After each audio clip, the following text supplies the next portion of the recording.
Hello mga kanegosyo, ang pag-uusapan natin ngayon ay tungkol sa ink. Ito yung Kuyi Pigment Ink na kulay magenta. Kaya simulan na natin to pagkatapos ng intro.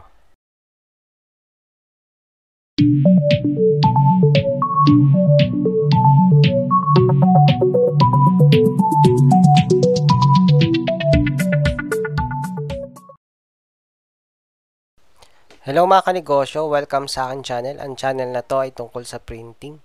Kung interesado ka sa mga ganitong bagay, pa-like, subscribe at hit mo na rin ang notification bell para updated ka palagi sa mga video na upload ko na may kinalaman sa printing business. Hello mga kanegosyo, ang pag-uusapan natin ay tungkol sa ink na ito, ang Kuyi Pigment Ink na magenta. Nitong nakakaraan kasi ay nagsalin ako ng bagong pigment ink. At ito yung Kuyi Pigment Ink na magenta. At meron akong napansing pagbabago dun sa pagpiprint ko. Di ko alam kung napansin din to ng iba nating mga kanegosyo na nasa printing din. Kasi tuwing nagpiprint ako, nagiging mapula yung outcome ng print ko. Lalo na sa Rush ID.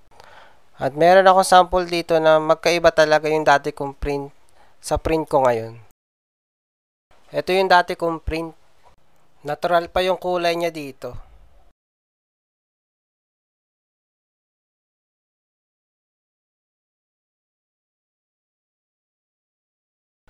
At ito yung print ko ngayon. Kung mapapansin nyo, ibang-iba talaga yung kulay ng dalawa. At parehas Kuyi Pigment Ink Magenta ang ginamit ko dyan. Kaya itong bagong labas na Kuyi Pigment Ink Magenta ay nag-iba talaga yung timpla.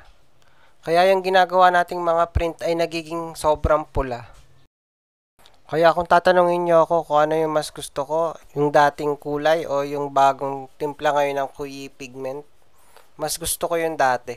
Kasi ngayon mag-a-adjust na naman ako ng kulay para makuha ko yung gusto kong resulta. Yung iba sinasabi nag-upgrade daw si Kuyi Pigment Ink Magenta. At mas maganda daw yung print ngayon. Nagtataka lang ako kay Kuyi kung bakit kailangan pa nilang baguhin yung timpla ng ink nila. Kaya ang pwede ko na lang gawin ngayon ay mag-adjust ng kulay. At baguhin ko yung color setting. At meron ako ditong ilang mga comment galing sa ating mga kanegosyo na nagbago talaga yung kulay ng Pigment Ink Magenta. Ito yung sabi nila. Mga master, totoo ba na mas naging mapula na ngayon yung bagong Kuyi Pigment na magenta?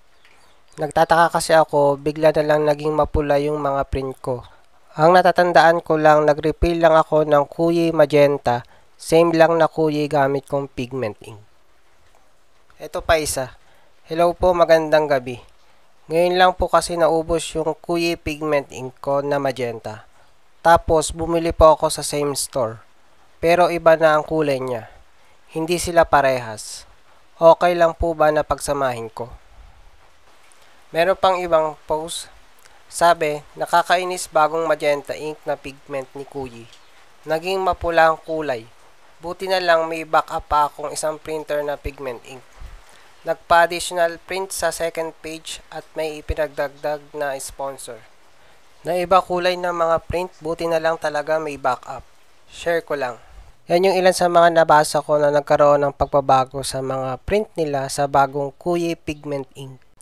Kayong mga nasa printing business, ano yung opinion nyo tungkol sa bagay na ito? Sa ngayon, ang pwede na lang muna natin gawin ay i-adjust natin yung kulay para kahit papano maibalik natin yung dating kulay na gusto natin.